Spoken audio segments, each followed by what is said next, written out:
All right, so what happens when you find the right house that's for you? Well, we got to write up an offer. So what we're going to be doing is filling out a PA or purchase agreement, and we're going to have to strategize about a few key things to consider in order to get you the best deal possible. So first off, what do you want your offer amount to be? Sometimes it makes sense in today's crazy competitive market to submit something well above the list price.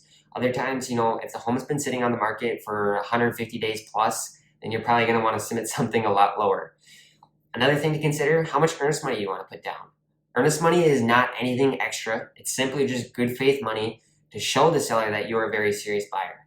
This will get credited at the end of closing and will be put towards your down payment and your closing costs. Another thing to consider, when do you want your closing date to be? When do you want to actually get the keys to be able to start moving your stuff into the home? Typically, this is anywhere from 30 to 60 days once we complete the purchase agreement. Other things to consider, do you want to have an inspection done on the home?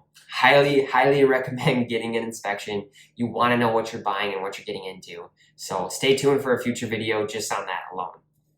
Another thing to consider, do you have any other contingencies that you need to add? Do you have to sell your current home in order to buy this new home? Stuff like that. And then does the seller have any other offers that are already on the table? So once we get all this info filled out, we'll send the purchase agreement to the listing agent, and they'll review it with their seller, and there will probably be some negotiation back and forth. This could be as easy as an hour-long phone call. Otherwise, it could be a 1 day, 2 day, 3 day back and forth. So hopefully we'll come to a mutual agreement soon enough. And then once all parties execute the documents, then we'll officially be under contract. Woo! So we can celebrate a little bit, but don't get too excited.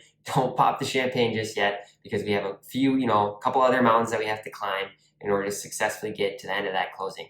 So I'm going to end it there. I hope this was of value to you guys. If you have any questions about anything, please feel free to reach out. My contact info will be down below.